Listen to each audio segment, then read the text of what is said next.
नमस्कार, SBT news में आपका स्वागत है। पेश है 13 जुलाई गुरुवार दोपहर 1:15 बजे राजस्थान की 15 बड़ी खबरें। इस न्यूज बुलेटिन के प्रायोजक हैं विनी केक एंड मोर। सबसे पहले एक नजर डालते हैं आज की हेडलाइंस पर। पीएम मोदी के फ्रांस दौरे का पहला दिन, राष्ट्रपति मैक्रो होस्ट करेंगे प्राइवेट डिनर। पुलिस महकमे में बड़ा फेरबदल, 98 आरपीएस के तबादले। चंद्रयान 3 का मिनिएचर मॉडल लेकर तिरुपति मंदिर गए इसरो वैज्ञानिक। दिल्ली में यमुना खतरे के निशान से 3 मीटर ऊपर, हरियाणा के 13 जिलों में पानी घुसा, अब तक 10 मौतें। और अमित शाह से मिले अजीत पवार, प्रफुल्ल पटेल बोले केंद्र में मंत्री पद नहीं मांगा। और अब खबरें विस्तार से। प्रधानमंत्री नरेंद्र मोदी गुरुवार को 2 दिन के दौरे पर फ्रांस रवाना हो गए हैं। उन्हें फ्रांस के नेशनल डे यानी बैस्टिल डे पर बतौर चीफ गेस्ट इनवाइट किया गया है। ये दौरा ऐसे वक्त पर हो रहा है जब भारत फ्रांस के स्ट्रेटेजिक पार्टनरशिप को 25 साल पूरे हो गए हैं। मोदी से पहले 2009 में मनमोहन सिंह भारत के पहले ऐसे प्रधानमंत्री बने थे जिन्हें बैस्टिल डे में चीफ गेस्ट के तौर पर न्योता मिला था। गुरुवार को फ्रांस पहुंचने के बाद पीएम पेरिस के ला सियन म्यूजिक ले में प्रवासी भारतीयों को संबोधित करेंगे। राजस्थान के चुनावी साल में पुलिस महकमे में एक बार फिर बड़ा फेरबदल हुआ है। अब 98 आरपीएस अफसरों के तबादले किए गए हैं। गृह विभाग ने शुक्रवार देर रात 98 आरपीएस अफसरों की तबादला सूची जारी की। खास बात यह है कि राजधानी जयपुर में 6 अधिकारी बदले गए हैं। नई लिस्ट में जेडी प्रवर्तन अधिकारी का भी तबादला हुआ है। अब धर्मेंद्र यादव को मुख्य नियंत्रक प्रवर्तन अधिकारी लगाया गया है। आपको बता दें कि चुनावी साल में ये दूसरी बार है जब एक साथ करीब 100 आरपीएस अफसरों को इधर से उधर किया गया है। इससे पहले 29 मई को पुलिस महकमे में 142 आरपीएस अफसरों के ट्रांसफर हुए थे। देश के महत्वाकांक्षी चंद्रयान 3 के लिए काउंटडाउन गुरुवार को शुरू हो गया। लॉन्चिंग शुक्रवार दोपहर 2:35 पर होगा। श्रीहरिकोटा के सतीश धवन स्पेस सेंटर से होगा। इससे पहले इसरो के वैज्ञानिक भगवान का आशीर्वाद लेने के लिए तिरुपति वेंकटचलापति मंदिर पहुंचे।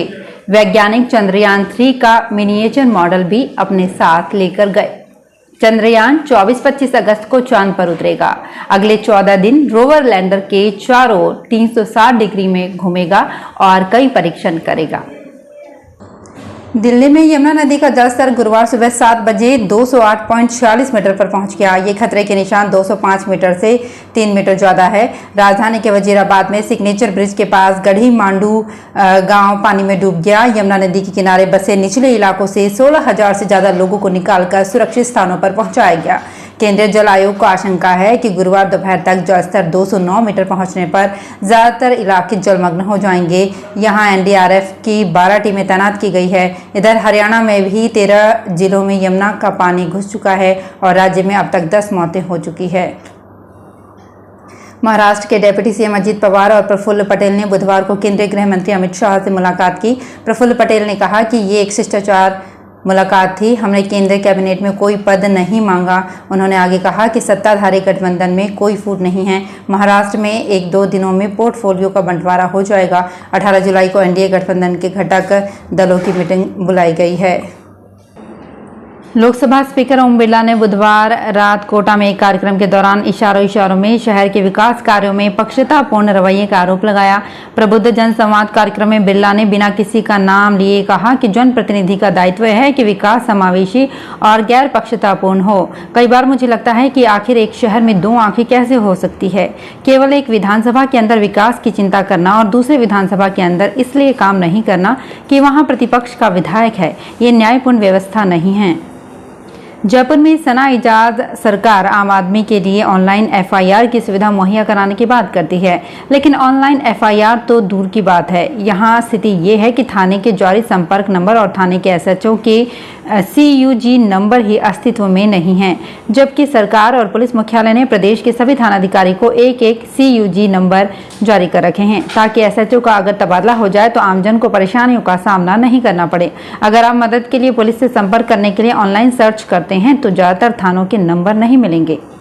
कोटा के तकनीकी शिक्षा विभाग ने राजस्थान इंजीनियरिंग एडमिशन प्रोसेस के तहत प्रदेश भर के इंजीनियरिंग कॉलेज में प्रवेश के लिए मेरिट जारी कर दी है। ये मेरिट सभी के एक साथ जारी ना कर केवल स्टूडेंट को बता दी है। स्टूडेंट फॉर्म नंबर और पासवर्ड से मेरिट देख सकता है। एक्सपर्ट अमित आहूजा के अनुसार जेईई मेन में 92 परसेंटाइल स्टूडेंट्स को आरटीयू कोटा, एमबीएम जोधपुर और उदयपुर के इंजीनियरिंग कॉलेज में कोर ब्रांच मिलने की संभावना है। इन तीनों टॉप कॉलेज में इस परसेंटाइल पर computer science, electronics, mechanical, civil समेत अन्य ब्रांच मिल सकती है। लगातार दूसरे दिन उदयपुर ने एक और उपलब्धि हासिल की है। एक दिन पहले दुनिया का दूसरा फेवरेट शहर घोषित हुए लेक सिटी के 3 होटलों को देश के टॉप 5 में जगह मिली है। Travel magazine travel and leisure ने भारत के फेवरेट रिजॉर्ट कैटेगरी की लिस्ट जारी की है। इसमें उदयपुर के द ओबेरॉय उदय विलास को दूसरा, द लीला पैलेस को तीसरा और द ताज लेक पैलेस को 5वां स्थान मिला है। टॉप पर शिमला का Oberoi resort wild flower hall और चौथे नंबर पर आगरा का द ओबेरॉय अमर विलास है। विधानसभा चुनाव 2023 के लिए प्रत्याशियों और दलों की ओर से किए जाने वाले खर्च के लिए विभिन्न मदों की सामग्री की दरों का बुधवार को अनुमोदन कर दिया। अजमेर की जिला निर्वाचन अधिकारी डॉक्टर भारती दीक्षित ने बताया कि विधानसभा चुनाव में राजनीतिक दलों और प्रत्यक्षदर्शियों की ओर से किए जाने वाले विभिन्न मदों की व्यय की प्रस्तावित दरों पर राजनीतिक दलों के प्रतिनिधियों से चर्चा की गई। चाय 6 रुपये प्रति नग और कॉफी 10 रुपये प्रति नग तय की गई है। अन्य सामग्री की दरें निर्धारित की गई है। राजस्थान क्रिकेट संघ की ओर से आयोजित किए जाने वाले अंडर 23 क्रिकेट टूर्नामेंट में भाग लेने के लिए सीकर जिले की टीम के लिए सिलेक्शन ट्रायल्स 15 जुलाई शनिवार को रिंगस में भैरू जी मंदिर मोड़ के पास स्थित थ्रोन क्रिकेट एकेडमी में सुबह से किए जाएंगे। जिला संघ सचिव सुभाष जोशी ने जानकारी दी है कि इन ट्रायल्स में सीकर जिले के वे ही खिलाड़ी भाग ले सकेंगे जिनका जन्म 1 सितंबर 2000 को अथवा उसके बाद का होगा। ट्रायल्स में भाग लेने वाले खिलाड़ियों को अपने साथ अपना मूल निवास प्रमाण पत्र, अपना डिजिटल बर्थ सर्टिफिकेट साथ लाना होगा। नियमन से पहले योजना का रेरा रजिस्ट्रेशन करवाने के नियम ने जयपुर में प्रशासन शहरों के संग अभियान पर ब्रेक लगा दिया है। रेरा ने मार्च में आदेश निकाला था कि निजी खातेदारी, गृह निर्माण सोसाइटी और निजी विकासकर्ता की ऐसी किसी योजना में पट्टे जारी नहीं करेगा जिसने रेरा में रजिस्ट्रेशन नहीं करवाया है। इस समस्या को लेकर जेडीए ने राज्य सरकार को पत्र भी लिखा है, लेकिन अभी तक कोई समाधान नहीं होने से शहर की करीब 500 कॉलोनियों का नियमन अटक गया है। कांग्रेस ने विधानसभा और लोकसभा चुनाव में जातिगत वोट बैंक को साधने और टिकटों को लेकर होने वाली मारामारी कम करने के लिए 2 मास्टर स्ट्रोक प्लान किए हैं। जातिगत वोट बैंक साधने के लिए कांग्रेस के राष्ट्रीय अध्यक्ष मल्लिकार्जुन खड़गे की नेशनल टीम में पूर्व डिप्टी सीएम सचिन पायलट के अलावा राजस्थान के 4 और बड़े नेताओं को शामिल किया जाएगा। ये चारों राजस्थान से राज्यसभा सांसद हैं।